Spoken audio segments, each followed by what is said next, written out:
अस्सलाम वालेकुम वरहमतुल्लाहि वबरकातुहू। डॉक्टर राशिद काजी यूनानी एकेडमी इस यूट्यूब चैनल में आपका एक बार फिर इस्तकबाल है, खैर मकदम है। Dear audience, dear viewers, dear students, आज हम बात करेंगे post graduate entrance test clear करने के बाद हमारे लिए क्या क्राइटेरिया होना चाहिए, how we have to select subject for post graduation, how we have to select institute for post graduation. सबसे पहले मैं अपने तमाम तलबा को और हिंदुस्तान के मुख्तलिफ़ कॉलेजेस से इस all India AYUSH PG entrance test में हिस्सा लेने वाले और इसको अच्छे नंबरात से कामयाब करने वाले तमाम तलबा को मुबारकबाद देता हूँ। स्पेशली मैं मुबारकबाद देता हूँ अपनी तालिबा सिद्दीकी शाजिया को कि उसने ऑल इंडिया सेकंड रैंक लिया और 99.83 परसेंटाइल स्कोर किया।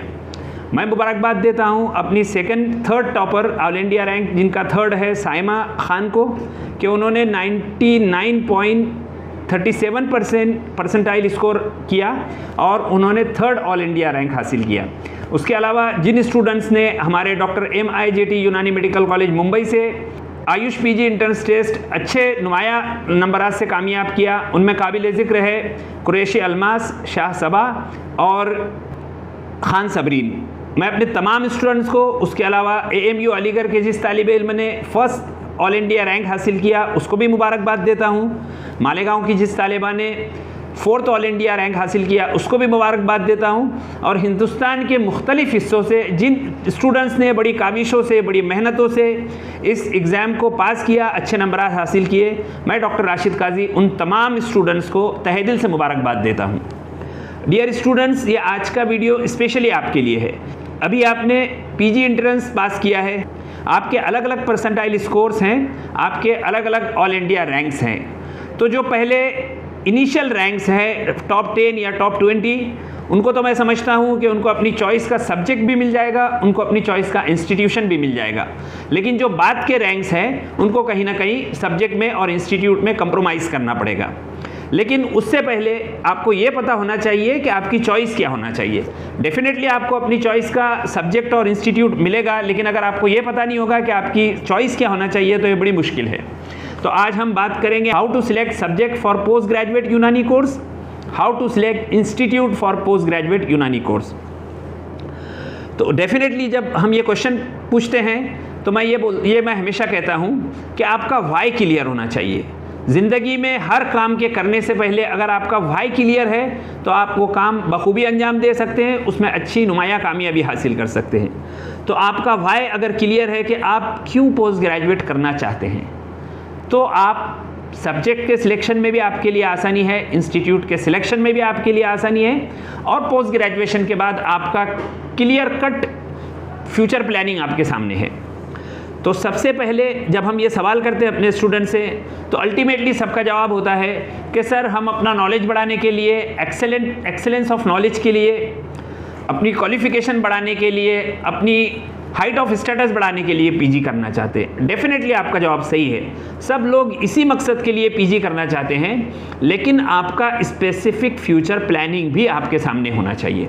फॉर एग्जाम्पल, अगर हम ब्रॉडली डिवाइड करें कि आपका फ्यूचर प्लानिंग क्या हो सकता है पोस्ट ग्रेजुएट करने के बाद, तो पहली चीज़ है एकेडमिक्स, मतलब टीचिंग। या तो आप पोस्ट ग्रेजुएट करके टीचिंग फील्ड में आना चाहते हैं, या तो आप पोस्ट ग्रेजुएट कंप्लीट करके एकेडमिक्स में आना चाहते हैं, टीचिंग फील्ड में आना चाहते हैं। दूसरा ऑप्शन है प्रैक्टिस, या तो आप पोस्ट ग्रेजुएशन कंप्लीट करके अपनी स्पेशलिटी या सुपर स्पेशलिटी यूनानी प्रैक्टिस स्टार्ट करना चाहते हैं, या अपना हॉस्पिटल खोलना चाहते हैं, या अपना हेल्थ रिसोर्ट खोलना चाहते हैं, या अपना IBT सेंटर खोलना चाहते हैं, वगैरह वगैरह। और तीसरी चीज़ है कि आप पीजी के दौरान या पीजी के बाद आपका एम जो है वो UPSC एग्ज़ाम क्लियर कर सिविल सर्विसेज में जाने का है। तो ब्रॉडली आपके ये तीन ही ऑब्जेक्टिव्स हो सकते हैं, ये तीन ऑब्जेक्टिव्स होना चाहिए। इसके आगे भी बहुत कुछ सोच सकते हैं, लेकिन हम जो कॉमन चीज़ें हैं वो कवर कर रहे हैं। या तो आपको एकेडमिक्स में जाना है, या आपको प्रैक्टिस में जाना है, या तो आपको UPSC की तरफ जाना है। तो आइए एक एक करके इन तीनों आपके डेस्टिनेशंस को देखते हैं, कवर करते हैं। एकेडमिक्स में अगर आप जाने का प्लान करते हैं, अगर आप टीचिंग फील्ड में आना चाहते हैं पोस्ट ग्रेजुएशन कंप्लीट करके, तो फिर आपका सिलेक्शन क्राइटेरिया क्या होना चाहिए। उससे पहले आपको यह समझना चाहिए कि टीचिंग फील्ड में आप किस तरह आ सकते हैं। तो मैं आपको सबसे पहले ये बताऊं कि जो मोस्ट जूनियर टीचर होता है, जो फ्रेश पोस्ट ग्रेजुएट होता है, उसका अपॉइंटमेंट होता है किसी यूनानी मेडिकल कॉलेज में एज ए असिस्टेंट प्रोफेसर या लेक्चरर। उसके लिए एसेंशियल क्राइटेरिया होता है सिलेक्शन के लिए और डिज़ायरेबल क्राइटेरिया होता है। तो एसेंशियल क्राइटेरिया ये है कि candidate should have post graduate qualification in concern subject और अलाइड सब्जेक्ट। दूसरा क्राइटेरिया है age limit. Age limit according to CCIM should not be more than 45 years for the post of assistant professor. As पर Maharashtra government rules the age limit is 40 years. उसके बाद तीसरा criteria होता है आपका teaching experience. तो आपको असिस्टेंट प्रोफेसर की पोस्ट के लिए किसी टीचिंग एक्सपीरियंस की ज़रूरत नहीं होती है। तो आप इन दो क्राइटेरिया को फुलफिल कर किसी प्राइवेट पोस्ट पर या कॉन्ट्रैक्चुअल पोस्ट पर या गवर्नमेंट एडेड पोस्ट पर या गवर्नमेंट पोस्ट पर you can be selected as an assistant professor in any medical college, जो no doubt very noble job, noble profession. अब यहाँ ये भी सवाल आता है कि क्या हमको पोस्ट ग्रेजुएशन के बाद PhD करना चाहिए क्योंकि हम एकेडमिक्स में रहना चाहते हैं। तो मेरा मशवरा इस सिलसिले में आप लोगों के लिए हमेशा ये होता है कि आप पोस्ट ग्रेजुएट कंप्लीट करके पहले एज एन असिस्टेंट प्रोफेसर अगर कहीं आपको अपॉर्चुनिटी मिले तो आप पहले जॉब ज्वाइन कर लीजिए और फिर आप स्टडी लीव लेकर PhD कंप्लीट कीजिए। क्योंकि अगर आपने 3 साल का पोस्ट ग्रेजुएशन किया है BOMS के बाद, उसके बाद फिर आप और 3 साल के लिए PhD करने के लिए जाएंगे, तो आप जब 6 साल के बाद मार्केट में आएंगे तो उस वक्त मार्केट का रंग अलग होगा, सैचुरेशन अलग होगा, बहुत सारी वैकेंसीज फिलअप हो चुकी रहेगी।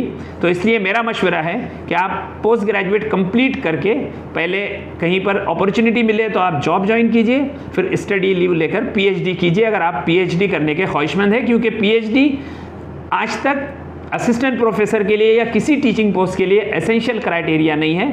प्रेफरेंस डेफिनेटली PhD को दिया जाता है, लेकिन that is not an essential criteria. तो अगर आप टीचिंग में अपना फ्यूचर देख रहे हैं तो आपको अपने सब्जेक्ट का सिलेक्शन किस तरह करना चाहिए फॉर पोस्ट ग्रेजुएशन। तो आप जानते हैं कि कुछ क्लिनिकल सब्जेक्ट होते हैं, कुछ नॉन क्लिनिकल सब्जेक्ट होते हैं। आप ये भी जानते हैं कि यूनानी कॉलेजेस में पहले सिर्फ 60 डिपार्टमेंट हुआ करते थे, फिर ग्रेजुअली 12 डिपार्टमेंट हुए, फिर 14 डिपार्टमेंट हुए। जो इनिशियली 60 डिपार्टमेंट थे वो डिपार्टमेंट ऑफ कुल्लियात, डिपार्टमेंट ऑफ अदविया, डिपार्टमेंट ऑफ तहफ़्फ़ुज़ी व समाजी तिब, डिपार्टमेंट ऑफ सर्जरी, एनाटॉमी, मुआलजात एंड निस्वा व कबालत, ये डिपार्टमेंट हुआ करते थे। उसके बाद ग्रेजुअली 7 से 12 फिर 14 डिपार्टमेंट हुए। तो उस वक्त जो था, उस वक्त सर्जरी के साथ ENT मर्ज था, उस वक्त अदविया के साथ सैदला मर्ज था, उस वक्त निस्वा व कबालत के साथ अतफाल मर्ज था, उस वक्त मुआलजात के साथ IBT मर्ज था, जिल्द मर्ज था और माहियतुल अमराज मर्ज था। तो इस तरह अब जो 14 डिपार्टमेंट्स बने हैं, ENT, पैथोलॉजी, जिल्द, अतफाल, सैदला और मनाफिउल आज़ा। तो इस तरह अब किसी भी यूनानी मेडिकल कॉलेजेस में 14 डिपार्टमेंट हैं। तो जो इनिशियल सब्जेक्ट हैं उनको हम कंसर्न सब्जेक्ट कहते हैं, और जो उनसे ब्रांचेस निकली हैं, उनसे जो नए डिपार्टमेंट इस्टेब्लिश हुए हैं, उसको उसका अलाइड सब्जेक्ट कहते हैं। जैसे सर्जरी का अलाइड सब्जेक्ट ENT है, जैसे मुआलजात का अलाइज सब्जेक्ट है अमराज जिल्द, मुआलजात का अलाइज सब्जेक्ट है IBT, ENT, अतफाल, सरीरियात, तिब्ब कानूनी व इल्मुल सुमूम और माहियतुल अमराज। तो आप मुआलजात में PG करने के बाद इन तमाम सब्जेक्ट्स में लेक्चररशिप के लिए, असिस्टेंट प्रोफेसरशिप के लिए एलिजिबल हो सकते हैं। उसके अलावा मुआलजात एक ऐसी ब्रांच है जिसका प्रैक्टिकल स्कोप भी बहुत है। तो इस लिहाज से भी मुआलजात PG करने के लिए बहुत अच्छा, बहुत सूटेबल सब्जेक्ट है। अब बात हम कर रहे थे कि आप मुआलजात के बाद टीचिंग के लिए हमारा अलाइड सब्जेक्ट्स को मद्देनज़र रखते हुए क्या हमारी प्रायोरिटी होना चाहिए। तो कुल्लियात एक ऐसा सब्जेक्ट है कि जिसके 3 अलाइड सब्जेक्ट है। कुल्लियात का PG एनाटॉमी के लिए एलिजिबल है, कुल्लियात का PG फिजियोलॉजी के लिए एलिजिबल है, कुल्लियात का PG माहियतुल अमराज के लिए एलिजिबल है। तो मुआलजात के बाद आपकी चॉइस होना चाहिए कुल्लियात। उसके बाद फिर अगर गर्ल्स हैं तो डेफिनेटली वो चूज़ करती है अमराज निस्वा व कबालत को। गायनिक ऑप्स में MS करने को प्रायोरिटी देती है, क्योंकि गायनिक ऑप्स के भी एक ही अलग अलाइड सब्जेक्ट है, अतफाल है, मतलब गायनिक ऑप्स का PG गायनिक और ऑप्स में एलिजिबल है और अतफाल में एलिजिबल है। उसके अलावा जराहियात का पीजी एनाटॉमी और ईएनटी में एलिजिबल है। उसके अलावा अदविया का पीजी सैदला में और तिब्ब कानूनी में एलिजिबल है। उसके अलावा तहफ़्फ़ुज़ी व समाजी तिब का पोस्ट ग्रेजुएट कैंडिडेट तहफ़्फ़ुज़ी व समाजी तिब में और इलाज बित तदबीर में लेक्चररशिप के लिए एलिजिबल है। तो ये अलाइड सब्जेक्ट का कंसेप्ट आपको समझना चाहिए सब्जेक्ट चूज़ करने के लिए, सब्जेक्ट के सिलेक्शन के लिए। अच्छा, अगर आपका ये प्लान है कि मुझको टीचिंग में भी जाना है लेकिन प्रैक्टिस भी करना है, जो सबसे हेल्दी प्लान है, क्योंकि मैं देखता हूँ कि पोस्ट ग्रेजुएशन के बाद स्टूडेंट्स एक अजीब तरह की नर्वसनेस का शिकार होते हैं, एक अजीब तरह की एंग्जाइटी का शिकार होते हैं। वो सिर्फ टीचिंग को अपनी फील्ड समझते हैं, एकेडमिक्स को अपनी फील्ड समझते हैं और प्रैक्टिस से वो ज़रा उतने मानूस नहीं होते जितना वो टीचिंग से मानूस होते हैं।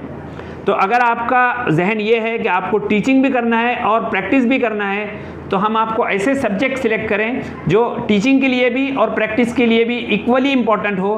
तो मैं आपको मशवरा दूंगा कि आपने मुआलजात में पीजी करना चाहिए। मुआलजात प्रैक्टिस के लिए भी और टीचिंग के लिए भी दोनों तरह से बहुत ही सूटेबल सब्जेक्ट है, क्योंकि उसके अलाइड ब्रांचेस साथ हैं। उसके बाद आपको जराहत में पीजी करना चाहिए, ख़ासतौर से मेल कैंडिडेट्स को, क्योंकि जराहत में अभी टीचिंग में उतना सैचुरेशन नहीं हुआ है।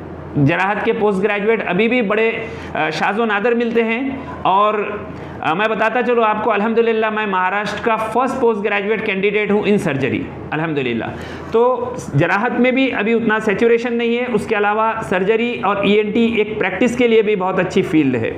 उसके अलावा गर्ल्स के लिए गायनिकॉप्स बहुत सूटेबल है कि उसका अलाइड सब्जेक्ट अतफाल भी है और गायनिकॉप्स प्रैक्टिस के लिए भी एक बहुत अच्छा सब्जेक्ट है। तो इस तरह आपका सिलेक्शन होना चाहिए टीचिंग को सामने रखते हुए। पोस्ट ग्रेजुएशन सब्जेक्ट का आपने किन सब्जेक्ट में पोस्ट ग्रेजुएशन करना चाहिए। पोस्ट ग्रेजुएट कंप्लीट करने के बाद आपका एक फ्यूचर प्लानिंग हुआ टीचिंग या एकेडमिक्स। दूसरा फ्यूचर प्लानिंग क्या है?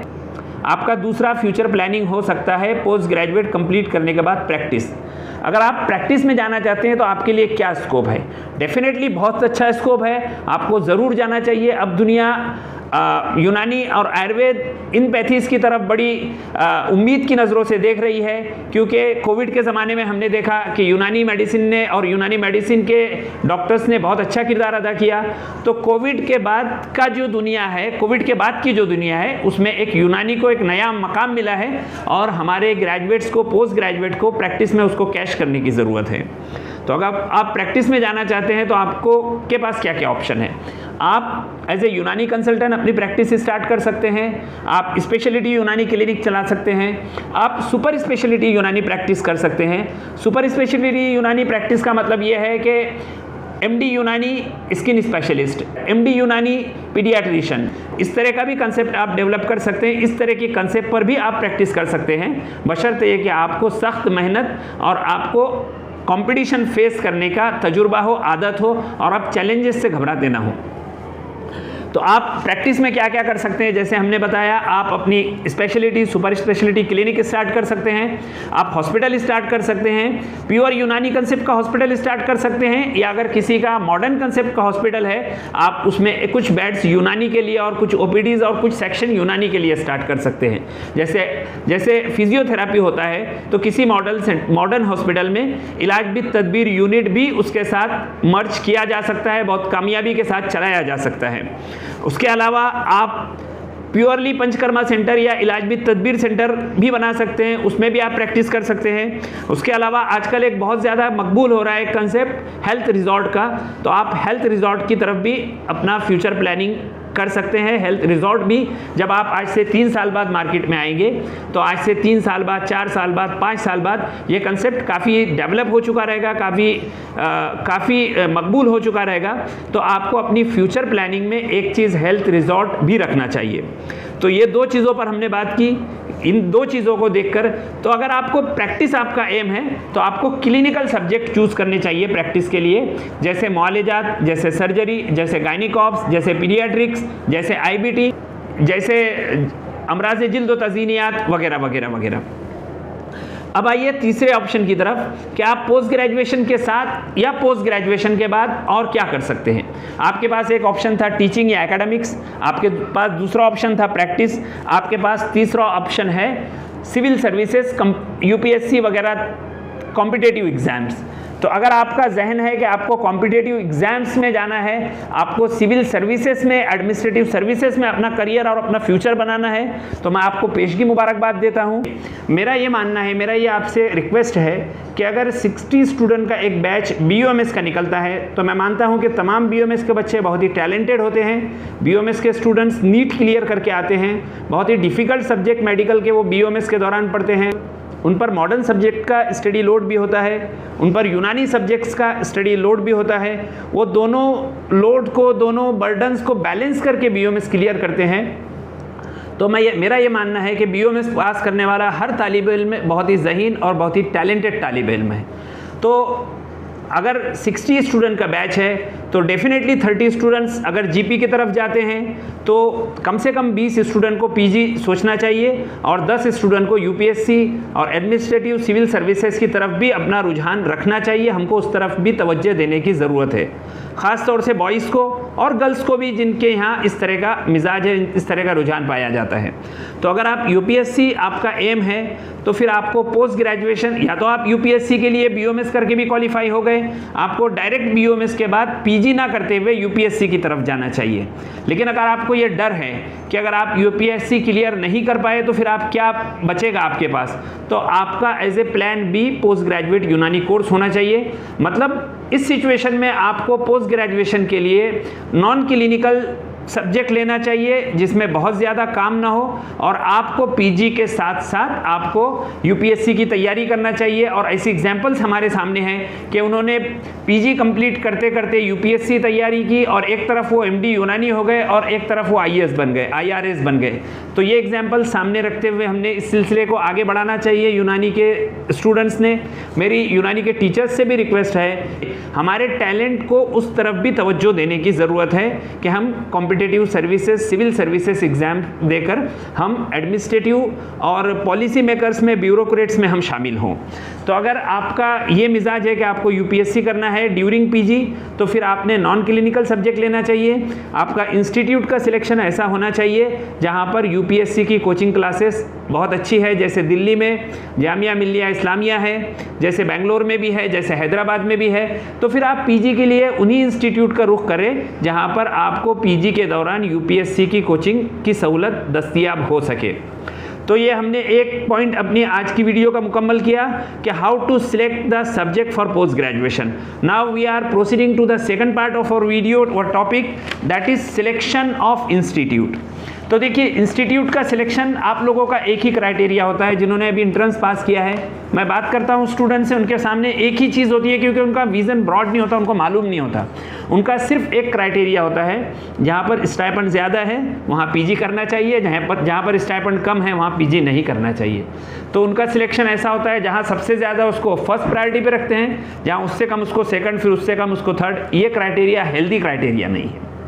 आपका क्राइटेरिया ये होना चाहिए इंस्टीट्यूट को लेकर, इंस्टीट्यूट के सिलेक्शन में, कि वहाँ का एकेडमिक एक्सपोजर कैसा है, वहाँ का क्लिनिकल एक्सपोजर कैसा है, वहाँ आपको सीखने के कितने मौके हैं, वहाँ आपको ओवरऑल डेवलपमेंट के कितने मौके हैं। तो इन चीज़ों को सामने रख के आपको इंस्टीट्यूट का सिलेक्शन करना चाहिए। अगर आप मुझसे मशवरा मांगें तो मेरा पहला मशवरा ये रहेगा कि आपको नेशनल इंस्टीट्यूट फॉर यूनानी मेडिसिन बेंगलोर का रुख करना चाहिए, अगर आपने बहुत अच्छा रैंक, ऑल इंडिया रैंक हासिल किया है PG एंट्रेंस में। क्योंकि नेशनल इंस्टीट्यूट ऑफ यूनानी मेडिसिन बेंगलोर इसी मकसद के लिए इदारा तामीर हुआ है।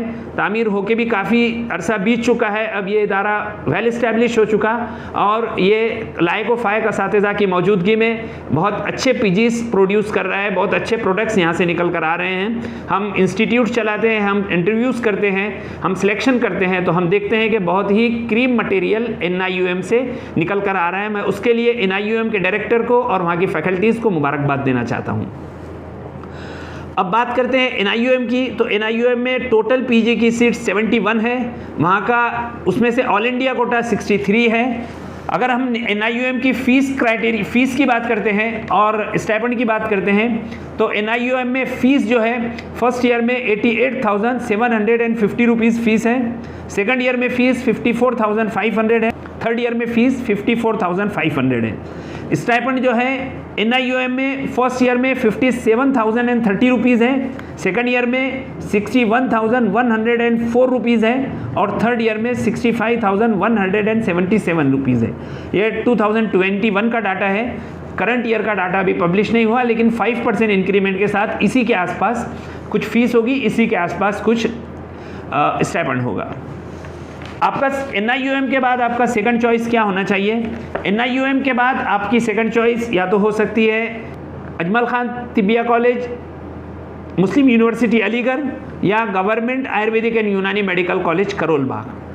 तो अगर मेरा मशवरा है कि अगर आपको नॉन क्लिनिकल सब्जेक्ट में PG करना है तो आपको AMU का रुख करना चाहिए, अगर आपको क्लिनिकल सब्जेक्ट में PG करना है तो आपको करोल बाग का रुख करना चाहिए। आपकी सेकंड चॉइस ये होनी चाहिए, अगर आपको सेकंड चॉइस की बात की जाए तो फिर आपकी सेकंड चॉइस या AMU अलीगढ़ होना चाहिए या करोल बाग होना चाहिए। दोनों ही इंस्टीट्यूट बहुत अच्छी इंस्टीट्यूट है। सर्जरी डिपार्टमेंट, स्पेशली मॉलिजात डिपार्टमेंट AMU अलीगढ़ का बहुत अच्छी तरह काम कर रहा है, बहुत अच्छे प्रोडक्ट्स वहाँ से भी निकल कर आ रहे हैं। और करोल बाग भी एक गवर्नमेंट का कॉलेज है जहाँ से बहुत अच्छा एक्सपोजर है, क्लिनिकल एक्सपोजर ख़ास तौर से करोल बाग का बहुत अच्छा है। अगर फ़ीस की बात की जाए तो करोल बाग और AMU अलीगढ़ की तकरीबन फ़ीस सेम है। अगर स्टाइपेंड की बात की जाए तो कुछ 10, 12, 15 हज़ार के फ़र्क के साथ AMU अलीगढ़ का स्टाइपेंड करोल बाग से कुछ कम है। अगर आप लास्ट ईयर का डाटा देखें तो AMU अलीगढ़ का फर्स्ट ईयर का स्टाइपेंड है 91,952 रुपीज़, सेकंड ईयर का स्टाइपेंड है 94,611 रुपीज़ और थर्ड ईयर का स्टाइपेंड है 97,270 रुपीज़। इसी तरह करोल बाग का फर्स्ट ईयर का स्टाइपेंड है 1,10,533 रुपीज़, सेकंड ईयर का स्टाइपेंड है 1,13,603 रुपीज़ और थर्ड ईयर का स्टाइपेंड है 1,16,673 रुपीज़। तो ये स्टाइपेंड है। आपका क्राइटेरिया स्टाइपेंड नहीं होना चाहिए। AMU अलीगढ़ और अजमल खान तिबिया कॉलेज का स्टाइपेंड हमने आपको बताया। अब अगर आप तीसरी चॉइस की बात करें या चौथी चॉइस की बात करें तो आपके सामने national institute for research in skin diseases Hyderabad, उसके अलावा आपकी चॉइस हो सकती है निज़ामिया तिबिया कॉलेज हैदराबाद। ये दो भी बहुत अच्छे इदारे हैं जहाँ पर बहुत अच्छा क्लिनिकल और एकेडमिक एक्सपोजर स्टूडेंट्स को दिया जाता है। उसके अलावा अदर इंस्टीट्यूट की अगर आप बात करें तो जामिया हमदर्द है, वो एक प्राइवेट इंस्टीट्यूट है हालांकि। उसके अलावा government tibia college and hospital Patna है, उसके अलावा स्टेट तकमीलुत तिब कॉलेज लखनऊ है। अगर प्राइवेट कॉलेजेस की आप बात करें तो महाराष्ट्र में ZVM यूनानी मेडिकल कॉलेज पुणे है और दिल्ली में समर है, मतलब स्कूल फॉर यूनानी medical education and research, Jamia Hamdard new Delhi. तो प्राइवेट इंस्टीट्यूशन में पहली बात तो स्टाइपेंड नहीं होता है और फीस उनकी गवर्नमेंट इंस्टीट्यूट से ज़्यादा होती है। तो अगर पूना की फ़ीस देखी जाए तो तकरीबन 4 लाख रुपए है पर ईयर, और अगर हमदर्द की फ़ीस देखी जाए तो तकरीबन 2 लाख रुपए पर एनम है। हमदर्द में स्टाइपेंड नहीं है लेकिन 10,000 वो स्कॉलरशिप देते हैं हकीम अब्दुल हमीद खान स्कॉलरशिप के नाम से, लेकिन ZVM यूनानी मेडिकल कॉलेज पुणे में कोई आपको स्टाइपेंड नहीं दिया जाता।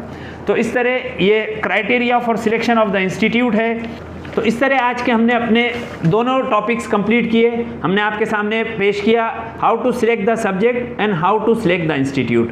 मेरी नेक ख्वाहिशात आपके साथ है। मैं उम्मीद करता हूँ इंशाल्लाह कि आपको अच्छे से अच्छा कॉलेज मिले, आप बहुत अच्छी तरह PG करो, आपका फ्यूचर ब्राइट हो, आप दीन दुनिया और आखिरत में तरक्की करो। इस वक्त एक मैसेज मैं देना बहुत ज़रूरी समझता हूँ। मैं देखता हूँ कि जो स्टूडेंट हमारे पोस्ट ग्रेजुएट करके आते हैं, क्योंकि उनका वाई क्लियर नहीं होता, इसके लिए वो पोस्ट ग्रेजुएशन के बाद थोड़े से नर्वसनेस और डिप्रेशन में होते हैं। वो जब मार्केट में देखते हैं टीचिंग फैकल्टीज़, टीचिंग उनके पास एक ही ऑप्शन होता है, एकेडमिक्स यानी टीचिंग। तो क्योंकि टीचिंग में बहुत ज़्यादा गवर्नमेंट एडेड पोस्ट या बहुत ज़्यादा गवर्नमेंट पोस्ट या डायरेक्ट पोस्ट में सिलेक्शन ज़रा मुश्किल होता है, तो फ्रेशर्स को कुछ दिन अनएडेड पोस्ट पर, मैनेजमेंट पे रोल पर या कॉन्ट्रेक्चुअल पोस्ट पर काम करना होता है, और उन्हीं पोस्ट पर काम करने के दौरान हमारे स्टूडेंट बहुत ज़्यादा फ्रस्ट्रेशन का शिकार हो जाते हैं।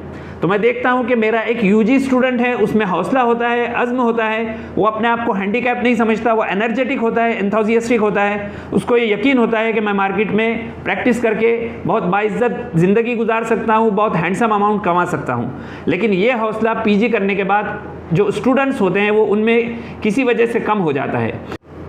तो मैं उम्मीद करता हूँ कि आज के हमारे तमाम टॉपिक्स, तमाम पॉइंट्स आपके जहन में क्लियर हुए होंगे और आप अब इस कंडीशन में होंगे कि आप अपने पीजी के लिए अपने लिए सब्जेक्ट का और इंस्टीट्यूट का करेक्ट डिसीजन ले सकते हैं। सब्जेक्ट के सिलेक्शन के लिए और इंस्टीट्यूट के सिलेक्शन के लिए इंशाल्लाह आप करेक्ट डिसीजन लेंगे। इस मौके पर मैं एक मैसेज आपको ज़रूर देना चाहता हूं कि आप ज़रूर पीजी कीजिए, लेकिन आप प्रैक्टिस को अपने जहन से महव मत कीजिए। आपका main am being a doctor खिदमत खल्क होना चाहिए, चाहे आप अंडर ग्रेजुएट डॉक्टर हैं या पोस्ट ग्रेजुएट डॉक्टर हैं। तो अगर आपको पोस्ट ग्रेजुएशन के बाद आप ये समझकर चलिए कि आपका टीचिंग फील्ड में रेड कारपेट वेलकम नहीं होगा, क्योंकि आज भी सिचुएशन ये है, आज से 3 साल बाद जब आप पीजी कर आएंगे तो सिचुएशन और इससे ज़्यादा आगे बढ़ चुकी रहेगी, सिचुएशन इससे ज़्यादा बढ़ चुका होगा। तो आपको 2-4 साल 5 साल स्ट्रगल के टीचिंग में भी निकालने पड़ेंगे। उसके बाद अगर आपकी किस्मत अच्छी है तो आपको एक कोई इस्टेब्लिश्ड फ्यूचर टीचिंग करियर में मिल जाएगा। लेकिन मेरा मशवरा ये है कि आप जैसे ही बाहर आते हैं आप अपनी प्रैक्टिस स्टार्ट कीजिए। आप टीचिंग ज़रूर करिए, लेकिन टीचिंग को एक मिशन के तौर पर करिए, एक मकसद के तौर पे करिए। मैं हमेशा अपने स्टूडेंट्स से कहता हूं कि इल्म सीखना और इल्म सिखाना ये रोज़ी रोटी के लिए नहीं होना चाहिए। इल्म बहुत ऊंची चीज़ है, इल्म सीखना भी और इल्म का सिखाना भी। रिस्क का जिम्मेदार अल्लाह तबारक व तआला है। रिस्क इंसान को उसी तरह ढूंढ के पहुंचता है जैसे मौत ढूंढ के पहुंचती है। आज के अपने इस वीडियो में हमने जितने भी पॉइंट्स कवर किए, इंशाअल्लाह उसकी नोट्स मुकम्मल तफसीलात के साथ आपको डिस्क्रिप्शन में मिल जाएगी। आप लिंक वहाँ से डाउनलोड कर सकते हैं और आप इसको डिटेल स्टडी कर सकते हैं। आप कमेंट बॉक्स में अपने सवालात भेज सकते हैं ताकि हम आपके सवालात पर अगली वीडियो आपकी रहनुमाई के लिए आपकी ख्वाहिश के मुताबिक पेश कर सकें। Thank you.